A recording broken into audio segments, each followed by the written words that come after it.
Welcome everybody. Thanks for coming out to the FPA Club tonight. Really appreciate it. We got a great speaker lined up. Ms. Wingrove's about to give us a lot of knowledge about the financial industry. I know I've heard a lot of talking back and forth about the difference between corporate and financial services, what you might be getting yourself into. It's a lot of difference between what we learn in the classroom and what actually is going to happen on the outside. So it's kind of nice to get that insight before we go out into the real world. So that's what's going to happen tonight. Before I go ahead and introduce her, I want to just talk about some great things going on. Tomorrow night, we're actually going to have a Bow-driven financial plan event right here from 5:30 to 7. So Ben, John, and I are going to be giving a kind of talk to help you build the next 5 years of your financial life with a financial plan. So definitely come out if you're interested in that. We'll show you a little bit about managing between investments and debts and anything that might be happening in your life to really help you nail down the next 5 years of your financial life to be successful for the rest of your life. So that's what we're ultimately going to have going on here in the Finance Club. So without further ado, I'd like to go ahead and introduce Ms. Wingrove. So she currently works for Valid Financial Advisors, a certified financial planner, which one of the great things we have here at Barron. I know a lot of you are thinking about the CFP exam. She's going to be giving us a little bit of insight about that tonight. Also, chartered retirement planning counselor, has her series exams, and with 30 years of experience, she has a lot of great knowledge about what we're going to be learning about tonight, and really getting that in-depth knowledge about what the financial services industry looks like. So, without further ado, I'd like to welcome Ms. Mary Wingrove. Thank you very much. Thank you. I appreciate the invitation. I tend to do things pretty informal. Because as I was saying, that a lot of the formal presentations that I have, they're geared towards employees. You know, what's the retirement plan? How do you do cash management? So all that stuff is pre-approved. And I thought, it really doesn't explain what is this financial industry about. And you can learn a lot in school, but then you get out in the real world, and there's a few things that can happen. So I thought, you know what, I'm going to tell you my story. And because I've worked a few different types of places. So 100 years ago, when I graduated high school, I was able to roll into a full-time job with benefits. Started as a teller at one of the local banks. And you know, I know that now you really can't do that. It's hard to get a decent full-time job with benefits. So I started working my way up a little bit, and I realized, you know what, I don't want to just be an administrative assistant because you're not getting anywhere. And, you know, some of these people I was working for really weren't smarter than me. But so I decided I'm going to go back and I'm going to get I made the commitment to go back to school and get my bachelor's degree. So I was doing that, you know, working full time, working on my bachelor's degree, and then having a couple kids. So anyway, worked my way up the food chain there in banking. There was a business banker, was a branch manager, eventually became a market manager, which is, you know, it's a lot of responsibility. I was in charge of several local bank branches. And then, you know, it's always challenging. You always have a pretty big goal set. Whenever you're dealing with employees and the public, I tell you what an awesome learning experience, because you realize, you know, what they teach you in school, and then you go out in the real world. If any of you have ever worked, I think everybody should work retail or some kind of service industry sometime in your life. Then you really see how things are, okay? So anyhow, at one point, the bank that I was working at decided that they were going to reduce expenses. So my boss, out of the blue, told me that they were eliminating my job, and I could stay there if I wanted for a similar job at half the pay. And I'm like, what? You know, no. So they gave me, I actually had a year severance package, had unemployment, and they actually paid me for some retraining. So, which was, so I went to this retraining, and I worked with this great guy, and he said, let's go into the investment realm. You know, you've got to get some of your licenses, and this will work well for your degree that you're working in finance and business. And I hadn't quite finished that yet. So I ended up at Payne Weber. It's now UBS. Right? So I got hired by them, and they will actually pay you to study for your 7 and your 66, which you need those kind of securities licenses. However, if you fail, you're out. Okay, so you have one chance. It's a one and done type arrangement. So I studied, I took my test, I passed. I go to some really fascinating training in New York, 3 weeks long. It's actually in Weehawken, which is across the river from. Every morning I'd see the Empire State Building, and I'd see the World Trade Centers. And in the morning especially, they glowed gold, which was kind of neat, so being right there, you go across the river and you go into the city sometimes. So it was interesting, and I really enjoyed it, but it was tough, because what it was is they said, well, what's your book of business? They hand you a phone book, and they said, okay, you got to do smile and dial. You've got to reach out and try to get some clients, and eventually all your friends and your family members will hide from you, okay? Because you're trying to build up this book of business, and you work a lot of hours, and it gets a little frustrating when you're doing some of the stuff and you talk to somebody, and you get some people that are just, and then some people are like prompt, put you on a do not call list. So what you have to do is if you're going to be doing any kind of business like that, and smile and dial, you have to learn not to take it personally. And realize that, if you have like 5 no's, maybe that 10th call could be the one yes that you have. So that was interesting. It was a lot of hard work, and that was 1999 and 2000. Well, in 2001, we had the internet bubble, and things were blowing up on that. Everything, or all, you're going to make all kinds of money with the internet. Well, what happened is, if you were not part of a long-time successful team, and you've been hired in the last 2 years, they lay you off. They were downsizing, and so we're going to lay you off. So I got laid off in the May of 2001. And it was wonderful.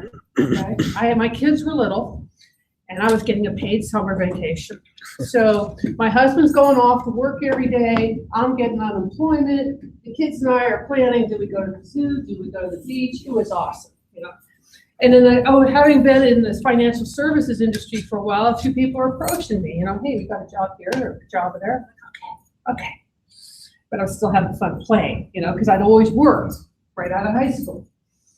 Well, then September 11th happened, and all the jobs in the financial service industry dried up. They're gone, okay? And I'm like, ew, maybe I paid too low, and in here, my unemployment's going to be running out in a couple months. I better get a job somewhere, and I ended up taking a job with a mortgage company.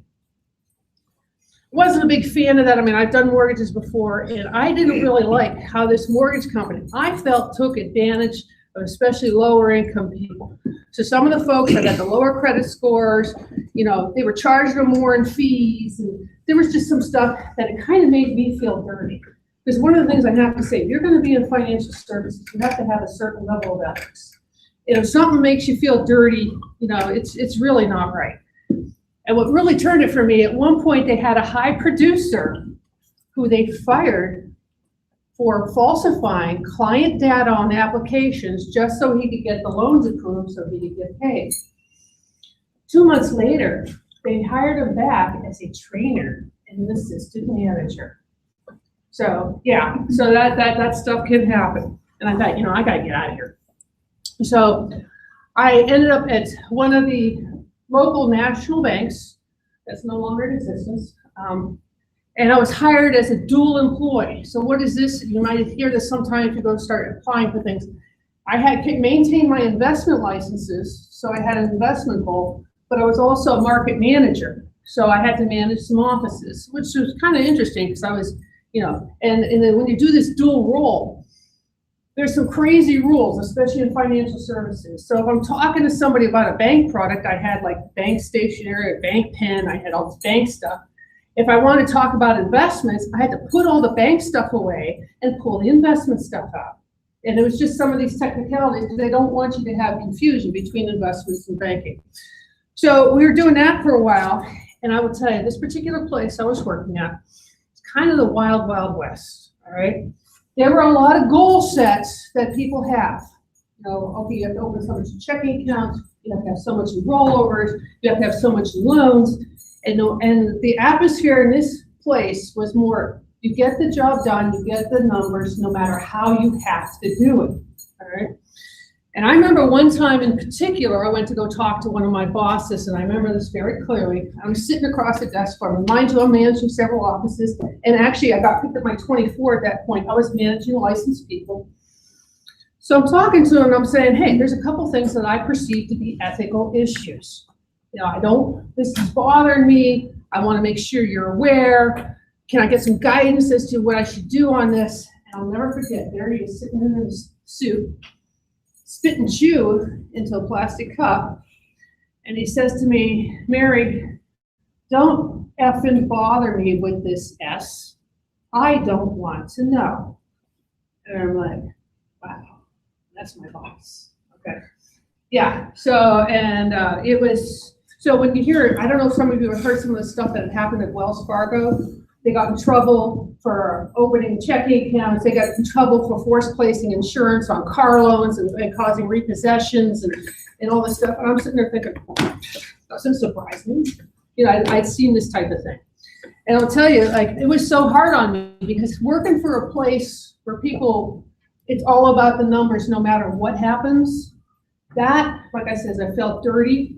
You got to feel ethical that you're doing the right thing for somebody. I actually had 2 incidents where they rushed me to the hospital. They thought I had a heart attack, you know, and I'm thinking, you know, I was getting paid decent money, but I'm like, you know, nothing, that's not worth it. I got to get out of here. So I ended up leaving there and I went to Valley. All right. And I actually, you know, that was a lot of fun. We had the Hammett Health case. We actually had an office inside Hammett Hospital. We did their 403B, plus we did a lot of smaller cases, like some of the schools, some of the governmentals. And I was working with some fun people. We had a blast. You know, I mean, we enjoyed our job. We liked it. We liked working with the hospital people. I mean, I was pretty happy there. And what was nice, I could kind of control my schedule too. In the meantime, I finished up my degree. I did my graduate work, passed my test for the CFP. So 2008, if you remember what was going on then, the mortgage market started blowing up. Well, VALIC is a subsidiary of AIG. All right. So with all this stuff that was blowing up with AIG, we found out we're going to lose the Hammett case. We're going to lose a couple of these other cases. And I'm like, wow. And so one of my coworkers, who's also a friend, she and I started doing this. We were going to lose 70% of our income within like, a couple months. And that's a big adjustment. And so we started shopping out different places. You know, let's go somewhere else. And we were going to go as a team. You know, here you have a couple of experienced women advisors. So like I said, going back to my Payne Weber experience, going way back then, in this profession, there were 100 of us from across the US that were in a training session, only 15 were women. Okay. So that was about roughly 15% women in this financial advisory field. So we're going around, we're shopping around, hey, you got this team of experienced women. So we had went a couple places, checked some of this out, and her uncle had worked for this place for a long time, because I'll say this, Northwestern Mutual. And he said, it's a great company, it's been around for a long time, and they're really a solid company. And we were working with this recruiter and a district manager, and we said, okay, well, we know what your package is, but you know, because we're bringing some experienced people on board, we'd like this, this, and this. And he came back and he said, okay, well, I can do this, this, and this. We're like, all right. So we go, and we leave Valley, we go to Northwestern Mutual, go into some training, and I thought it was odd at that point too, because Northwestern Mutual was only about 5% women. And there were a lot of younger folks, and I thought, is this a churn and burn operation? So if you're actually like looking into financial services and the securities industry, some places are churn and burn. They bring a lot of people in, they bring some of your accounts, you end up you don't make your goal, you're out. And somebody else who's a long-lasting advisor gets to keep your clients. So that's what, if you hear churn and burn, that's what that means. So anyhow, we stayed there, and the district manager made all these promises to us. And so we kind of pushed back at one point. It's like, hey, what are some of these things you promised us? And the regional manager said, no, we're not going to do it. This is what we did. And it's like, so really my friend and I, who we thought we were pretty smart, really weren't, because we didn't have it in writing, guaranteeing that we were going to have some of these particular things that we had, because we were supposed to be at a certain compensation level. There were different things that we were supposed to be taking care of. So we screwed up. We didn't have it all in writing. We had a promise. In fact, it was bad enough that district manager was mad at the regional manager. He ended up leaving there and going to another firm because he was so unhappy about how we were treated. So it worked. Now that was back to a business where you go to zero book of business. All right, back to the old. Let's do the smile and dial. Let's go talk to friends and relatives so they all hide from us. Let's try to build up this book of business.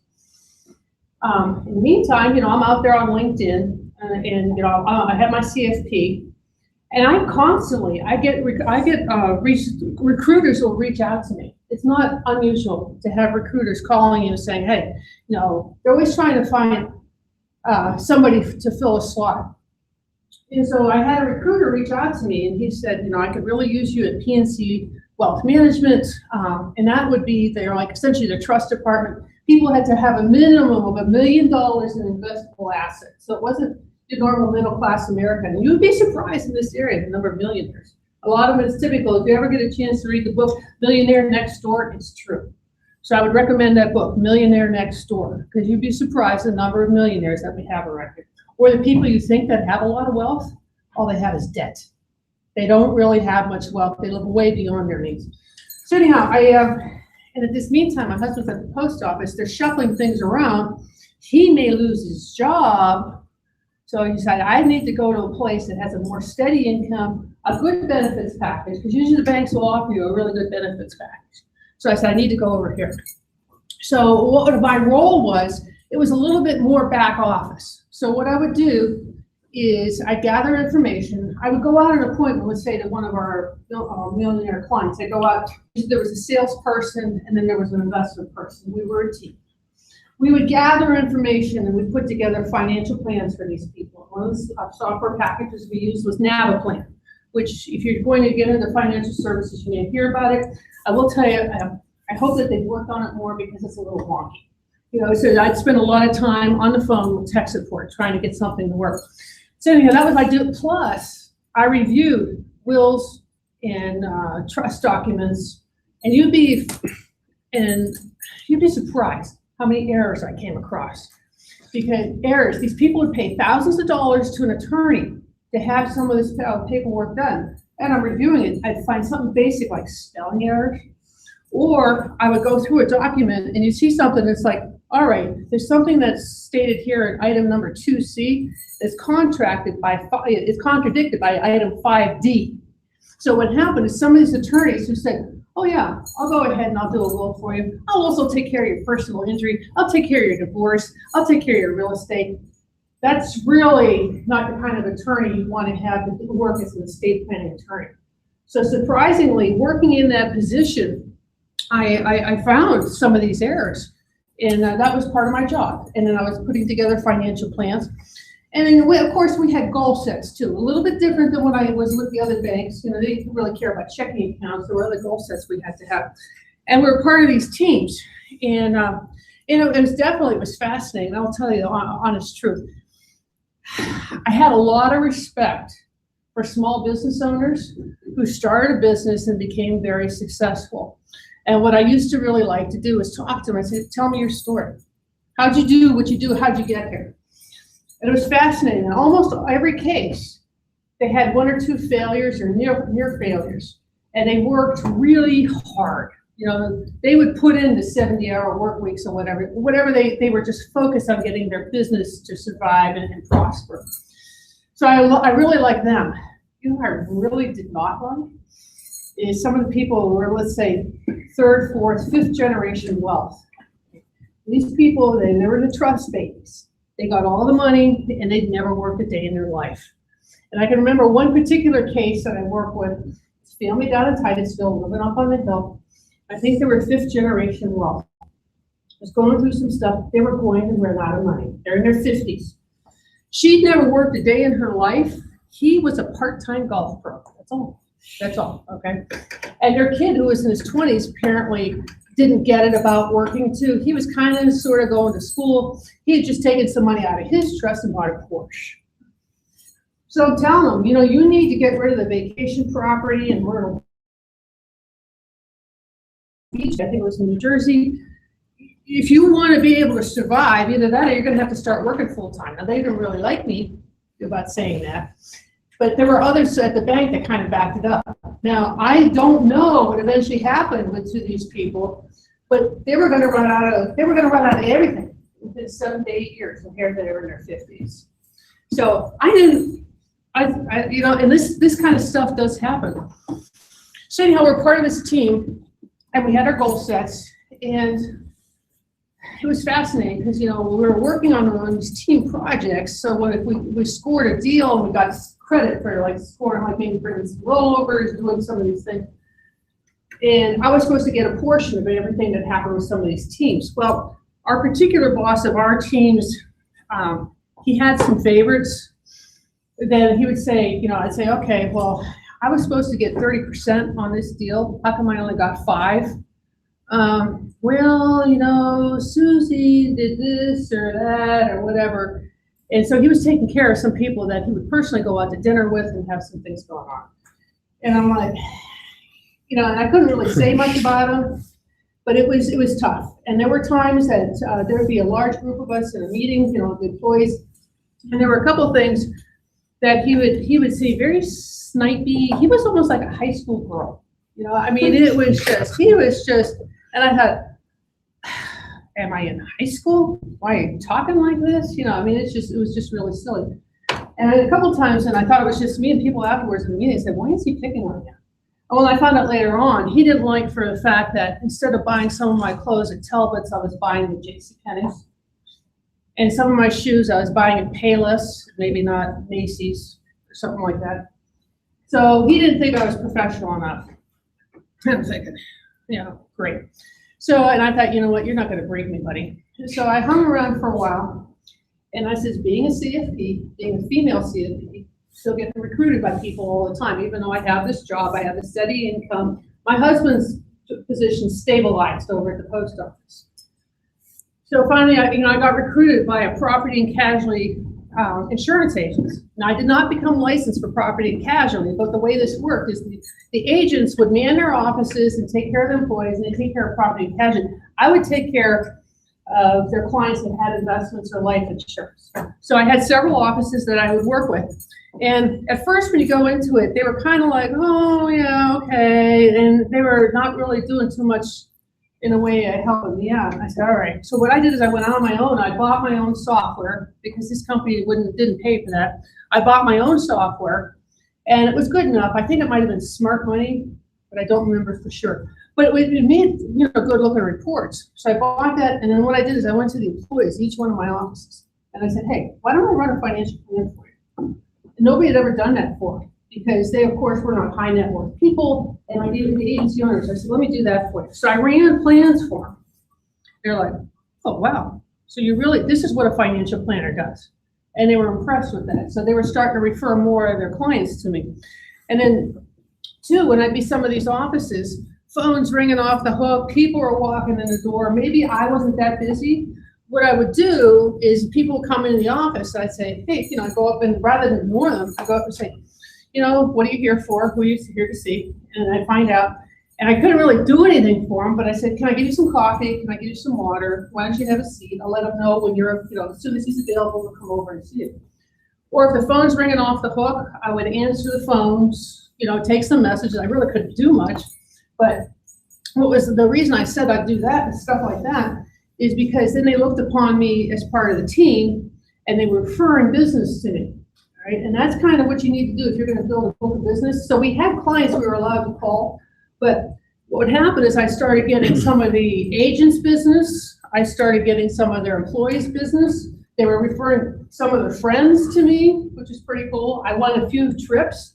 I'll tell you, if you ever get to work with an insurance agency, some of these trips are fabulous. I mean, I had a fully paid, like Disney World. I forget which place I was at Disney World down in Orlando. They paid for everything, except for some of the drinks. And then what you do is you hang with an agent who's got a big budget. Okay, and that's another trick. Another trick. If you get this business and they have wholesalers, find the wholesaler.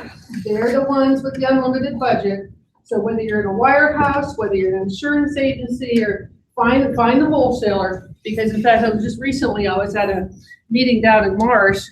The wholesaler said, well, if you get here earlier, we'll call this a training session. And so they paid for me. It was actually just a company party. We'll count this as mileage. All right, so it's an extra $100. And then when we were going from the hotel over to where this party is, he paid for the Uber for all of us. So I said, always look for the wholesale. But so anyway, I was working at this company, and I got these great trips. And then one day I was in Newcastle and I get this phone call. It's a 451 number, and I'm thinking, that's a City of Erie number. And I answer it. And it's like, Mrs. Wingrove, this is City of Erie Police Department. Okay. Your mother was just in an accident, and we're taking her to the hospital. I'm like, okay. Is she hurt? Well, her car is in bad shape. We believe it's totaled. She doesn't seem too bad, but we're sending her to St. Vincent's to have her checked over. I'm like, okay. I said, I'm in Newcastle right now. It's going to take me about an hour and a half to get there. And so I said, I'll be there as soon as I can. So I call my brother, and he works for the cable company. And I said, hey, Mom was in a car accident. Oh, by the way, her accident, she didn't hit just one house, she hit two.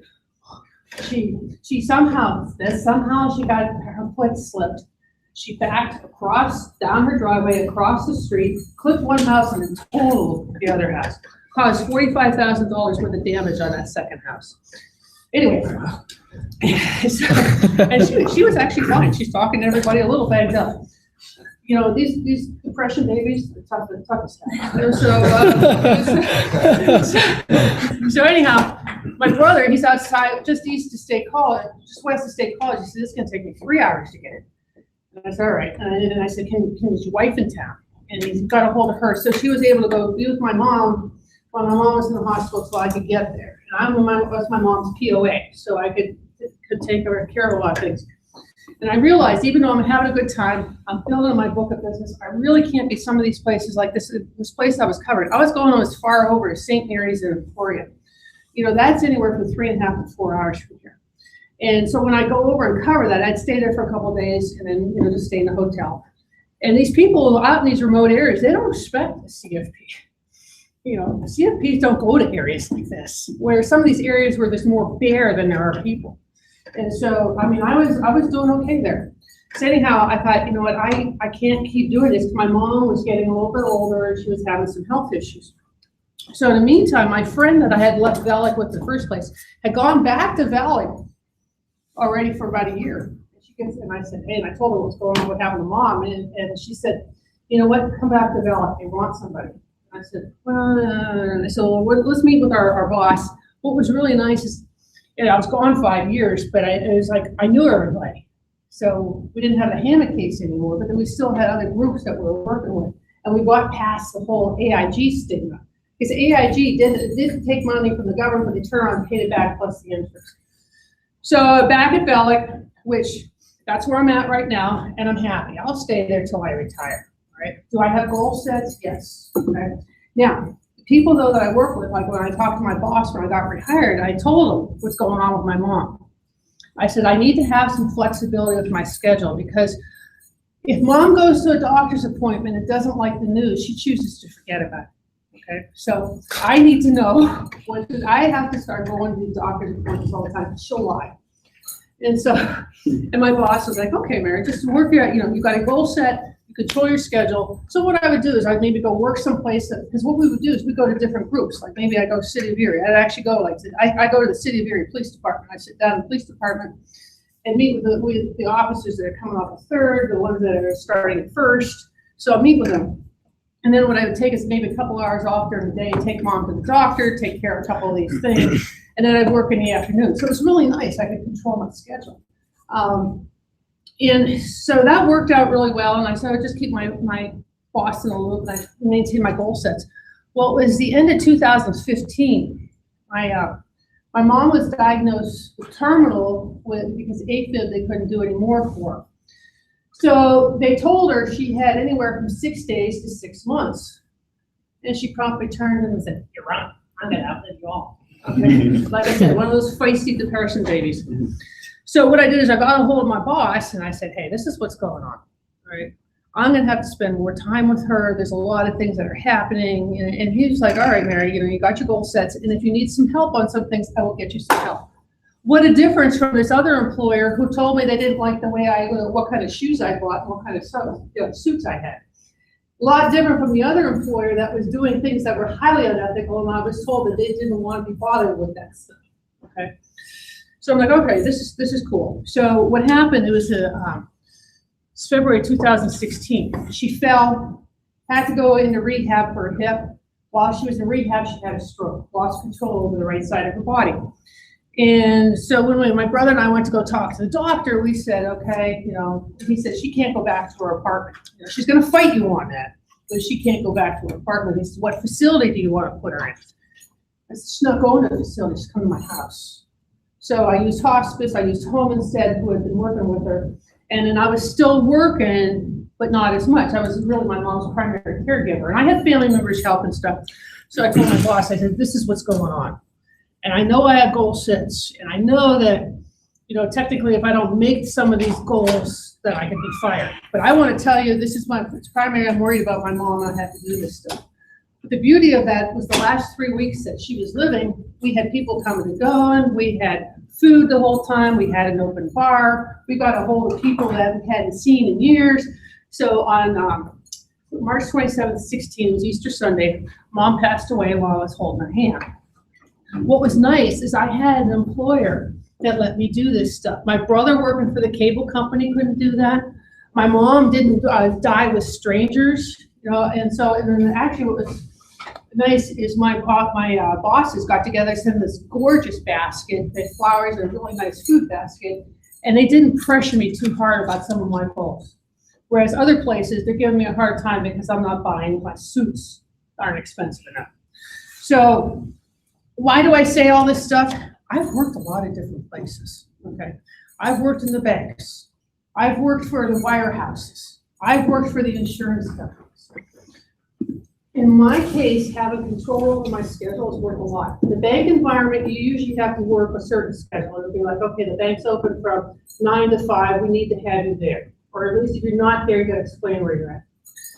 Where the kind of environment that I'm in, and I'm saying that technically my office is in Pittsburgh, the reality is it's my car, or I have a home office. So there is something really slick about having a home office. I have 2 computers, I have my printer, I'm sitting in this nice little office.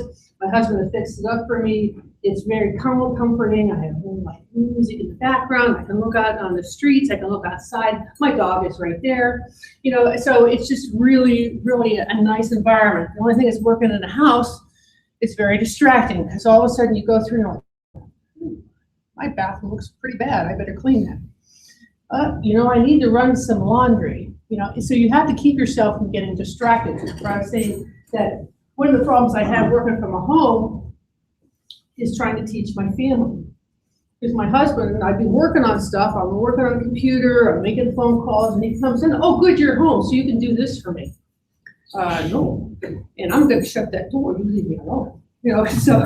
So there are advantages. There's a lot of environments you could be. You could be in the corporate environment, which is very restrictive. You have to be very, very professional at all times. You could work, like I said, working with the agencies, the property and casualty, especially some of these remote areas. They were thrilled to death to talk to a CFP. And I will tell you, when you get that designation CFP, a lot of folks don't know what that means, but they know that initials are good. So they look at that and they're like, okay, what does this mean? And I'll say, all right, when I did my bachelor's work, I did graduate work in financial planning, passed. Is it still a 10-hour test? 6 hours. Oh, it's only 6 now. All right, well, back in the day, it was a 10-hour test. It was 6 hours one day. It was 2 3-hour sessions, and it was a 4-hour session. So by the end of that, by the 8th or 9th hour, they could ask you your name, and you really weren't sure. And then you have to maintain CE credits every 2 years, renew them. You have to pay a pretty hefty fee to renew that. But I really think that there's a lot of value in that. Because part of what made people come around and like when you know that the situation is not right, being a CFP, I get recruited a lot, so I had some choices, which is nice. You want to be able to have some of those choices. And I will tell you, one of the biggest things you want to, if you're going to be in the financial services industry, don't let the money make you do stupid things, okay? You got to listen to your heart and you got to be ethical.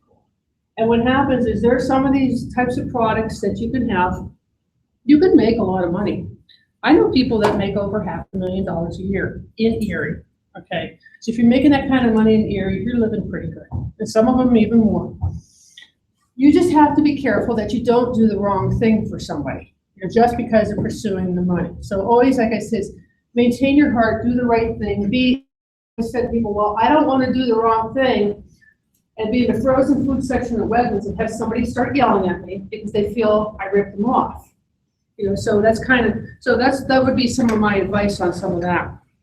So insurance companies, like I said, get a hold of a wholesaler if you work with somebody and they give you some fabulous trips. So they give you these incentives, and it's like, I went to Vegas once, and they picked up the tab on that. I stayed at the Wynn, all right? That's not a cheap date. And I'm like, this is cool. I had a vacation in Sarasota, Florida. Now, the company I'm with, Alec, we have an advisors conference every year. It's kind of a neat place every year. But last year, year before, it was in San Antonio. And they pick up, I only had to pay like maybe $500 for something that was, let's say, worth about $3,000. Last year I was in Hollywood, so I had to pay about $500. The company paid all the rest of it. So there's different types of things that are like extra incentives, which are pretty cool. So that's kind of, like I said, I'm at Bellick right now. I'm happy. I do a lot of planning. I like meeting with people face to face, especially the average middle-class person, like the person like where I work now. We work with teachers, we work with police officers, we work with hospital workers. So especially the hospital, it's interesting. You might have an orderly who's putting, let's say, $25 or $30 of pay into the retirement plan. That's all they can afford. And then the next person you're dealing with is a neurologist who's making $700,000 a year. So it's fascinating, but I like that particular niche. But there's a lot of opportunities. If you like to work with the ultra high net with people, get into a bank trust department. If you like something like that, actually banking overall, you can learn an awful lot about how some of these work. So that's really basically my story, just to kind of give you an idea of what you can do as a CFP and how I truly believe it helps. What are some of your questions? You said you worked in, mortgages, and you went through a couple companies. You ended up in financial services in Bailick. What is the difference in culture, and also like what kind of emphasis do you put on fiduciary responsibility? Oh, thank you. Hey, did you touch on DOL at all with any of these people? All right, thank you. That's a great question. I'm glad you're bringing it up because that's a hot topic in the industry right now. Have you guys heard anything about DOL, Department of Labor? All right. Well, as I tell you, there's some shady stuff that goes on that's gone into business. And there are people that all they'll do is they will sell a particular product with the highest commission to everybody, okay? That's not appropriate. Not everybody needs the same product. But if you look that they're constantly doing something to that's wrong, okay? So there's a lower standard in the business. It's called the suitability standard. So you could argue, okay, this is actually a suitable investment for this person. So when you're doing paperwork, it has to go through a compliance department. They review it to see whether it's a suitable transaction. So that stuff was kind of like, they kind of smile and just okay stuff. Especially if you were working with an independent person, they may have the prudential wholesaler going after them. They may have, let's say, AIG producer going after them. They may have a Fidelity producer trying to get them to pay attention to their product. So when we go through their compliance area, they don't really want to upset this high producing advisor because they want to get their product to keep getting sold in the environment. So there was some stuff that was done, probably that wasn't really appropriate. So since about 2015, during the Obama administration, in conjunction with the Consumer Finance Protection Bureau, they started doing these regulations, and we call in the industry DOL, Department of Labor. And they're saying, you know what? We got the suitability standard. Those people that are CFPs, we have to be fiduciaries. If you're going to be a CFP, you have to be a fiduciary, which means you got to put the client before yourself and before your company. What we're going to do is we're going to raise the standard. We want everybody to be fiduciaries. And then there's another thing in this industry. There's a lot of like really bogus designations. Like I told you, initials are good. Well, there's some goofy ones out there that somebody will go to a 2-day seminar, pay, let's say, I don't know, $300 or $400 for it, and then get like a designation, let's say senior advisor. Well, it really doesn't tell you anything, right? So they put that on their cards, And so somebody, like the average client, probably has no idea. I'm like, oh, well, I'm a senior. So this person's a senior advisor? Oh, okay. So they must know what they're doing. Well, that's not necessarily true. I mean, there's people out there that have only a life insurance license, and they'll go around and they'll say, I'm a planner. No, you're not. You're a life insurance jockey. You know, you're going to sell life insurance, you're going to sell a fixed annuity, and if you have a Series 6, maybe you do a variable annuity, maybe you do mutual funds. That's it. You're not a planner. A CFP, you're looking at their total picture. You're looking at their investments. You're looking at, you want to talk to them about estate planning. You're going to tell them that they need a will, or they need a special needs trust, or you know, you need to get that POA done. You know, and we also can do investments. You're going to talk to them about cash flow and personal financial planning. That's a planner, okay? And like I said, by the time you go through that test and you maintain secrets, you're a planner, not some of these other places. So anyhow, going to DOL, they recognize that there's problems out there in the industry. So they came up with these regulations that were supposed to be in effect as of January 1st, 2017. And a lot of it was pretty restrictive, and they're pretty saying, okay, this is what you're going to do. And some of the providers dropped out of the 403B market. MetLife dropped out. Let's see, American Funds actually dropped out of the 403B. They're active in the mutual fund market, but they dropped out of the 403B market. And then they just didn't want to have to open their potential for liability, and they dropped out of some of these markets. Well, the Trump administration that was voted in, surprisingly to everybody, in November of 2015, or 16, okay, losing track of time, sorry. And so they stalled that. So it wasn't effective as of January 1st of 2017. Part of it became effective January 9th of 2017. My company's full compliance, because what we decided is that we're going to continue to work with the little guys. A lot of companies pulled away, and they have account minimums saying, okay, you will not get paid on any client that has less than 100,000 coming in the door. Because, you know, some of these little guys, it's going to open us up to too much liability. So different ones have raised their account minimums. They won't talk to anybody unless you have 100,000. Some of your wirehouses, like your Merrill Lynch and Morgan Stanley's, they will not compensate their advisors unless they bring in a minimum of $250,000. Most people don't have that kind of money laying around. So so part of it's effective June 9th last year. The balance of it was supposed to be effective January 1st, 2018. That got stalled again. So now I think they're looking again, maybe January 1st of 2019, I think is the most recent date. I'm not sure. So what it is, though, is it's going to force more of a fiduciary standard. People have to be in compliance. Now, I will tell you, the real life thing when it's done is back in the day, I used to be able to do a rollover. A rollover would be, let's say somebody takes money from the retirement plan, maybe rolls it into the new employer plan or rolls it into their own IRA. The amount of paperwork has just exploded. So maybe what at one time used to be, let's say, I don't know, 5 pages, can be as much as 24 pages. And then I did a rollover for somebody recently. We're going into a managed money product, and they had 2 rollovers from 2 different sources. Then you had the managed money disclosure. Managed money means that you have an actual financial manager who's moving the money around for the client all the time. They have discretionary authority. The documentation for that particular plan was 110 pages. Now, do you really think that your average client is going to read that? There is no way. And I remember back in my banker days when I was doing loans, I mean, I can't tell you the number of people that didn't want to read the loan document at all. And I would just point stuff out. And I said, no, Mary, just give me the check. Just show me where to sign the check. And I said, no, I got to tell you, this is when your loan is due. This is what your payments are.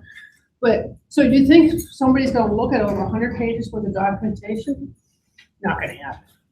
So it's one of those things that they mean well, but the implementation doesn't quite work out.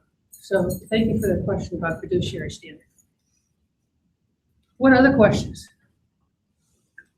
Come on. Gotta ask some questions. What's your favorite and your least favorite part of the job? My favorite part is sit across clients, helping them come up with a solution. My worst part, hands down, is paperwork. Hate it. Okay, and that's one of the reasons. Like years ago, I decided, I'm not a big administrative person. I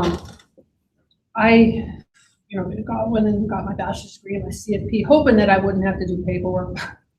No, Yeah, that's where I was stuck doing like 110-page packages and making sure that everything's perfect.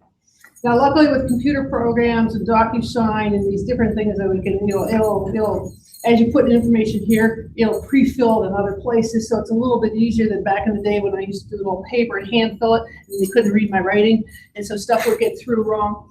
So hands down, I love doing this stuff, talking to people, going to their house. I love sitting at the kitchen table. You learn a lot about people. If you can sit at the kitchen table and you're with both parties, you find out there's always one person that's the finance person.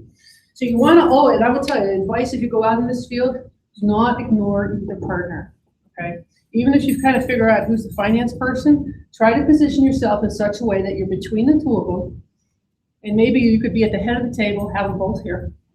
And you turn your head and you talk to each one. Don't ever, in fact, especially what's happened a lot of times over the years, a lot of young guys will not talk to the woman. All right, the woman felt slighted, okay? And we've actually at Bell, we had a couple guys, they were some of the hospital groups, they were asked to be taken off the case because they were a little bit snotty towards a couple of the nurses or something. They felt a little bit offended. So I will tell you, if you are going to be working with a couple, make sure you talk to both parties. Position yourself in such a way that it's easy for you to talk to both of them. Then read the body language and find out who's the finance person. Because there's going to be someone that really knows the numbers and the other one just sort of like, oh yeah, she can take care of it. I have no idea. So that's what I would say. But the paperwork, the compliance will get back to me and say, well, you missed this. I'm like, all right, I'll go ahead and get this signed. And whatever you do, don't ever, ever, ever. And it's tempting. And this one bank that I told you with the Wild Wild West, it's the first time I ever saw the practice called window painting. What is window painting? You take a signature that the client had already signed on a document, maybe just a signature on another. So you put that signed document up to the window, and you put that one that you need to see on, towards the signature. Don't ever do window painting. You should be fired on the spot. Now, that was one of the things that I brought up to that guy who was spitting in the cup. And I said, I've seen this happen. And I said, granted, it was just for initials. It wasn't the full signature. It was just we missed initials on a document. Technically, that person should be fired. And that's when he told me he didn't want to hear about it.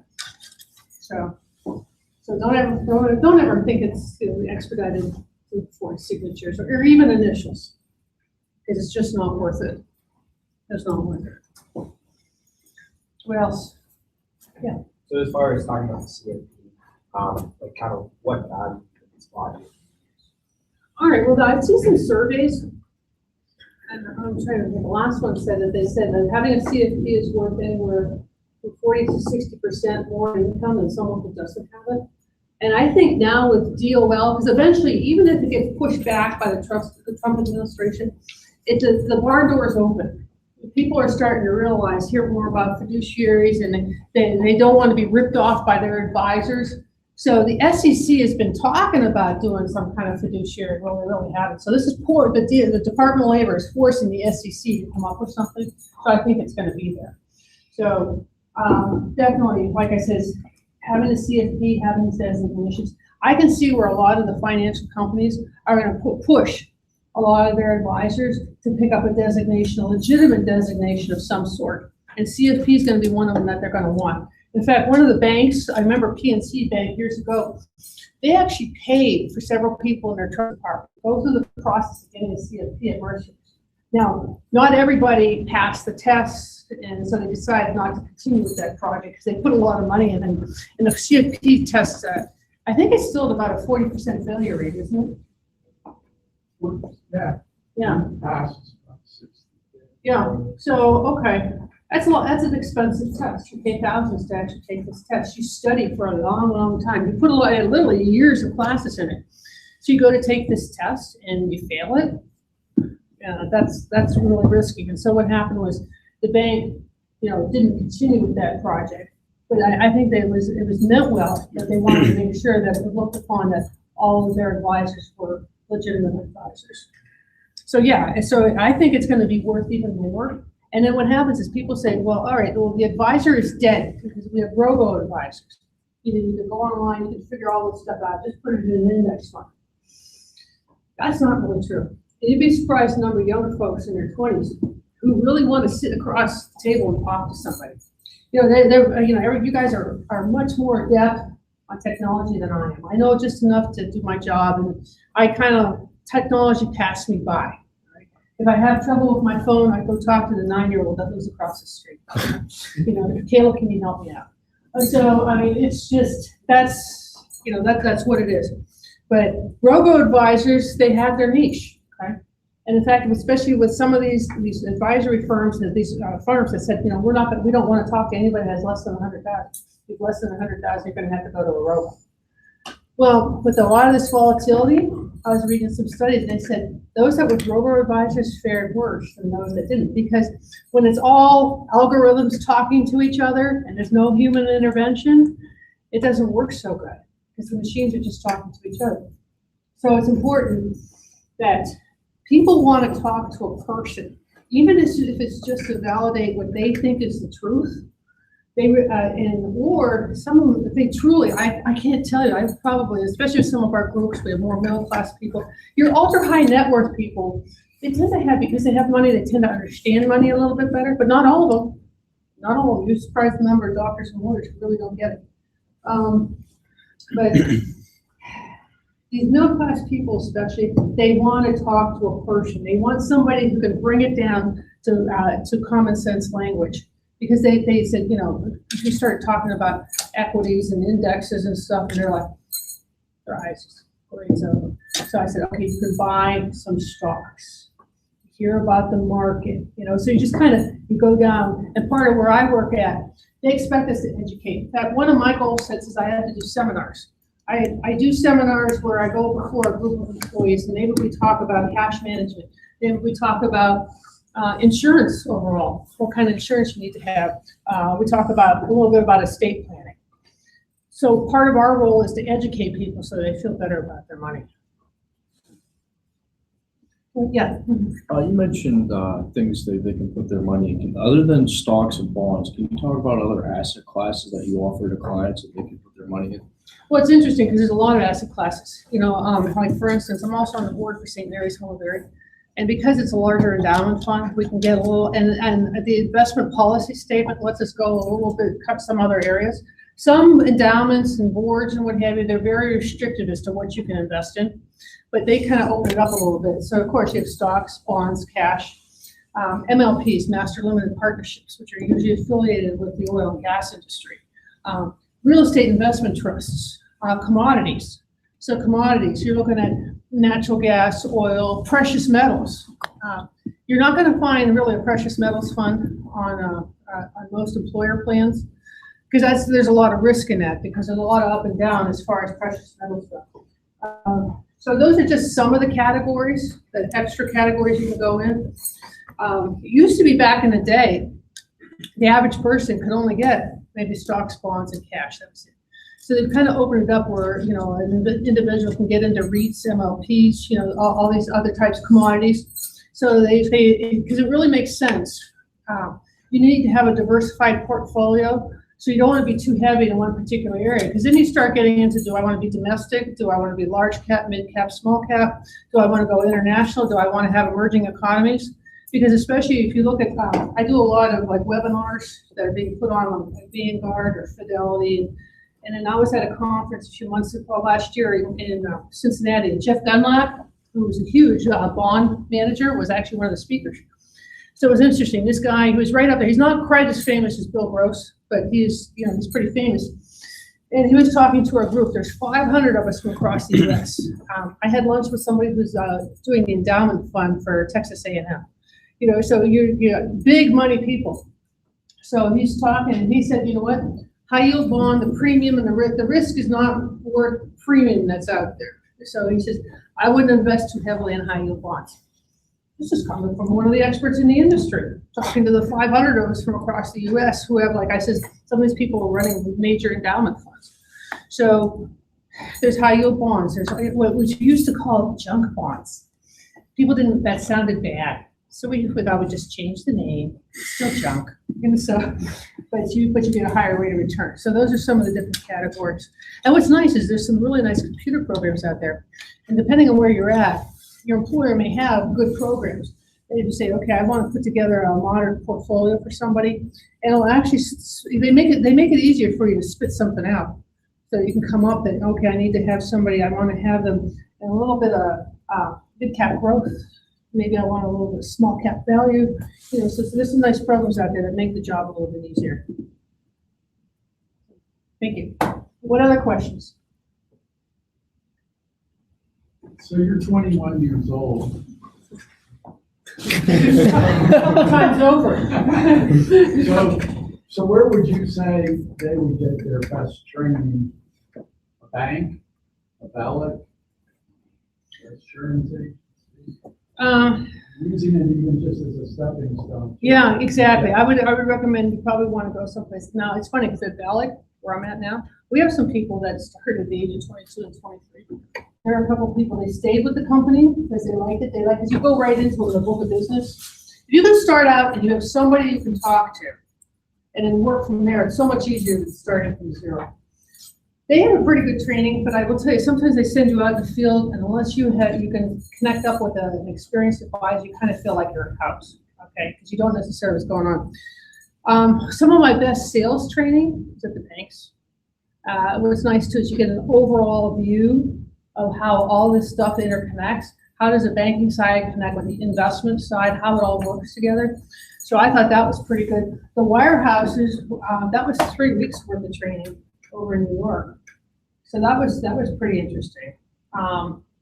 So as far as training,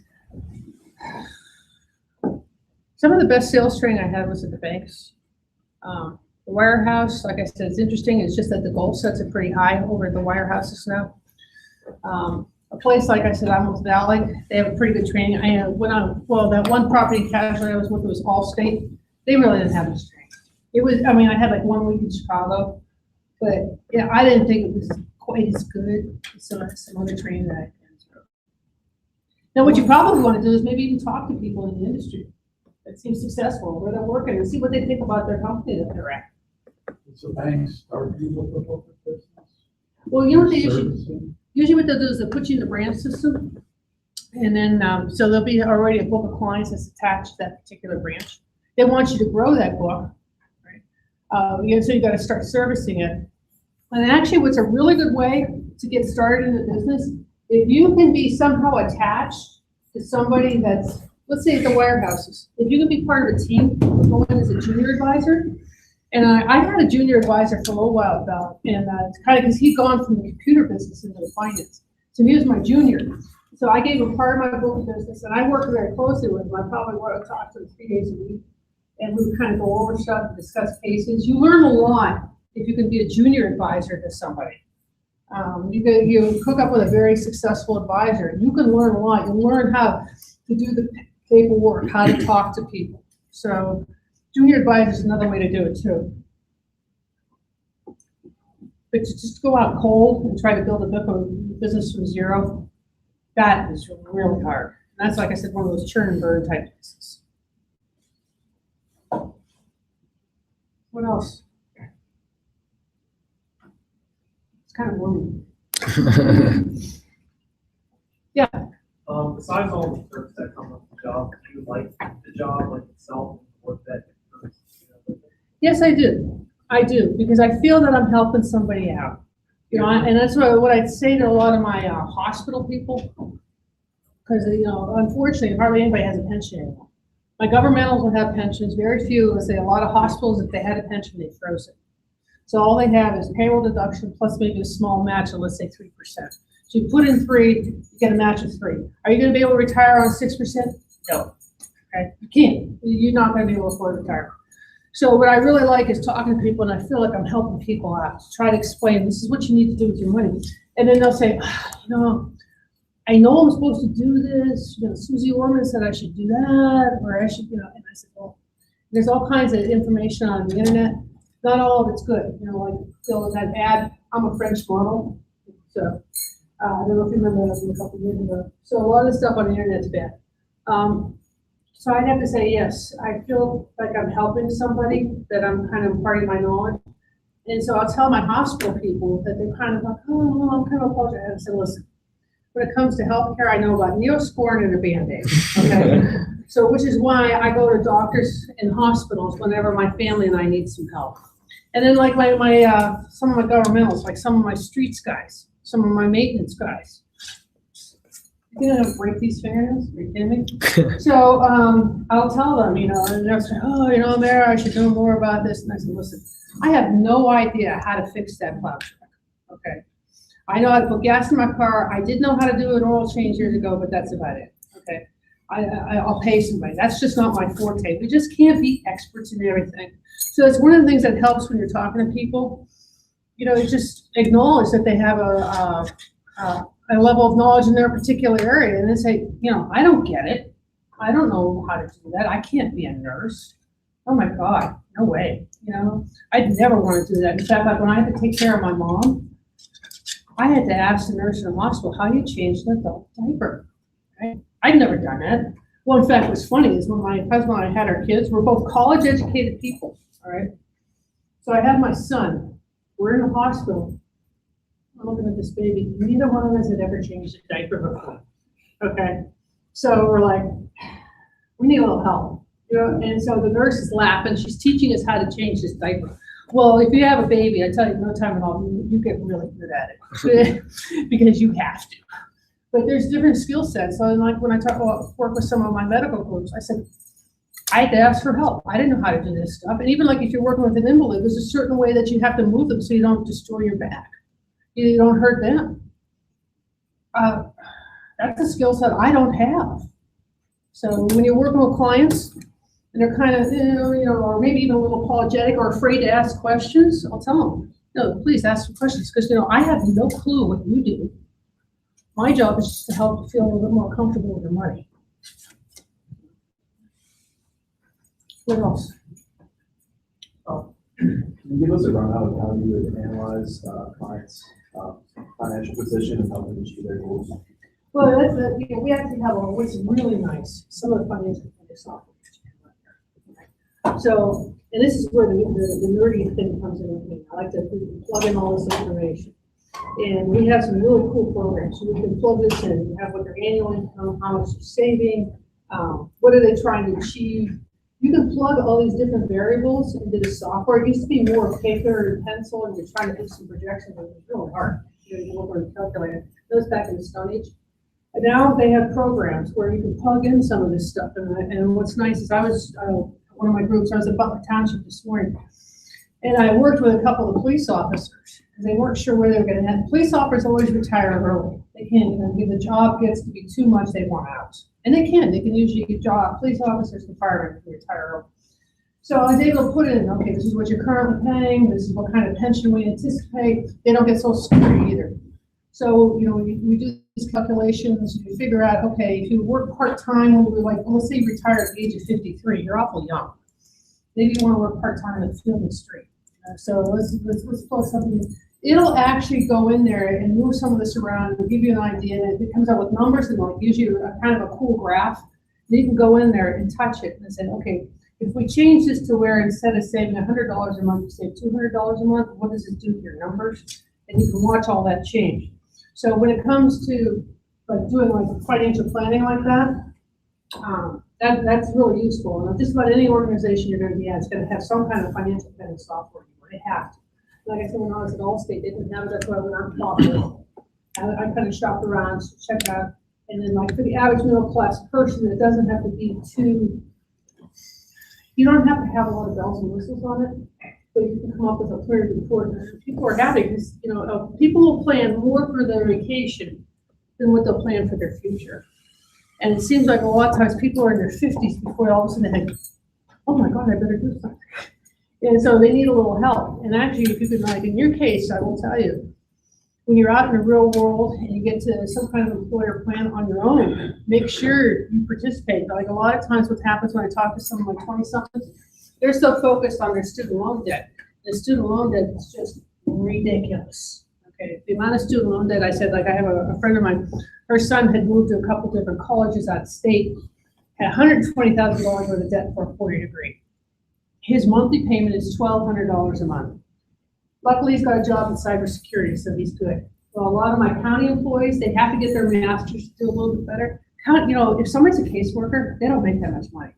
So this whole student loan debt is crazy. So that's something that we'll talk to people and we'll try to work out a plan. And in fact, Bellick has this seminar that I've presented a couple of times. It's called Conquering Student Loan Debt, and has information about the income-based repayment, payment forgiveness for school teachers, payment forgiveness for doctors, lawyers, public people working for 501c3s. So there's information out there. A lot of people just don't know about it. So part of my job is to tell people about what they can do about their student loans. How can they save for the education of their kids? Because they see what they're getting in student loans. So we have 529 plans, different things that, will you be able to pay for your total education? Probably not. But can you help them out a little bit? So part of what I do is I work on that. Then when it comes to the investment mix, especially with DOL, I can open myself up to a lot of liability. I said, you need to be 25% mid cap index fund, 30% of large cap index fund. If I go real specific and I'm telling you need it, I can get myself in trouble. I can be sued if you don't do so well. So what I do when I'm meeting these folks is they don't know what this stuff is. I said, let me just tell you a couple suggestions. So you kind of give them an idea. You make sure that client makes the decision themselves. Or we have a lot of these money management products with people in that. Let the professional money manager, you have a third party that's actually moving the money around. So I'm acting as the contact person if the situations change, maybe we need to modify that money management program. So there are things out there. So as far as the investment mix, you have to be real careful on that because of DOL, that you could potentially open yourself up for liability. You don't want to be sued. People are sued happy. I can tell you, I really don't have any hits on my U4. I've never had a hit on my omissions in the air insurance, knock on wood.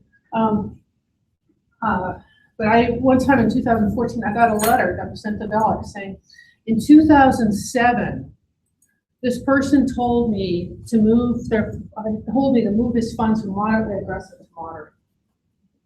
It's 2014. I have no idea who this person is. And it was at a particular group that I was going to this group every month. And then when I left, there was another advisor. She was covering the group every month. Bellick sends out statements every quarter. Once you have Bellick online, you can look at all this stuff. So, the compliance area gets a hold of me. There's a whole area that takes care of complaints. And I'm like, why are they calling me? I said, you have a complaint file. I'm like, what? And so they said, do you remember this person? I'm like, no. And I will tell you, one of the things you want to do is document, document, document. So if you're meeting with a client, almost everybody's got a contact management program, you document. So you met with this person, I verified the beneficiaries, we decided to keep this as a moderately aggressive portfolio. We're going to keep the contribution level of 5%. Document that. So that they don't come back later on and say, well, I told her to raise it to 6. He told me 5. I got the notes. Okay. There was a problem with, she didn't update my beneficiaries. I verified their beneficiary information. So document, document, document. Because people are very litigious society. This person probably screwed up and thought they'd get money from me. And so luckily my back office knew that it was a frivolous type thing and then dismissed it. But this stuff happens in this industry. So you got a CYA.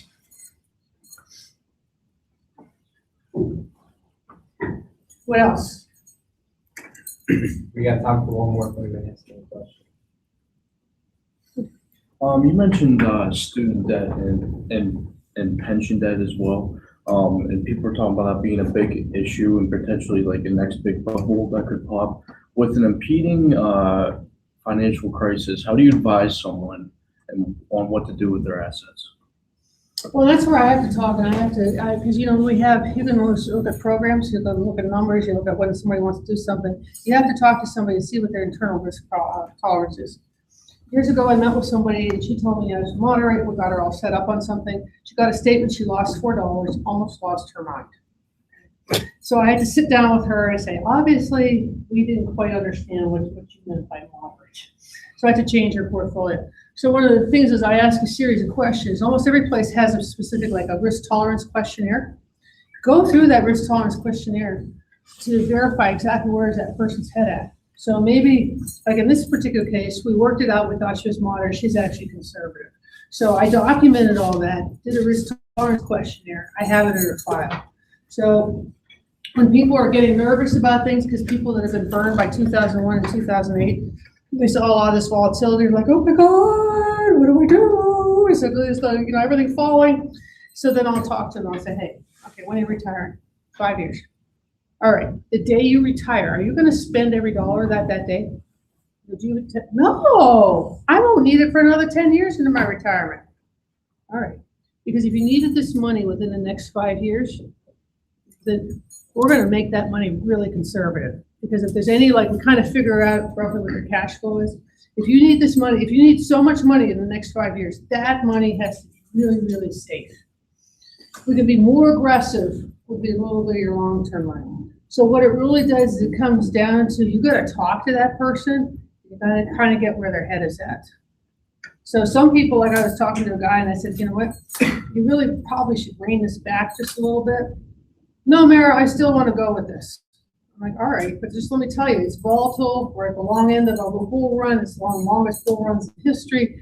We're overdue for correction. We need about 20%. It's healthy for the market to do that.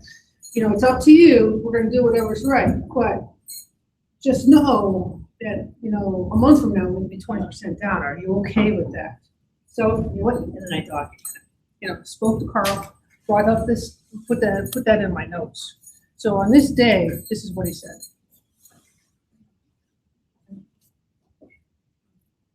All right. Thank you very much. Really appreciate it.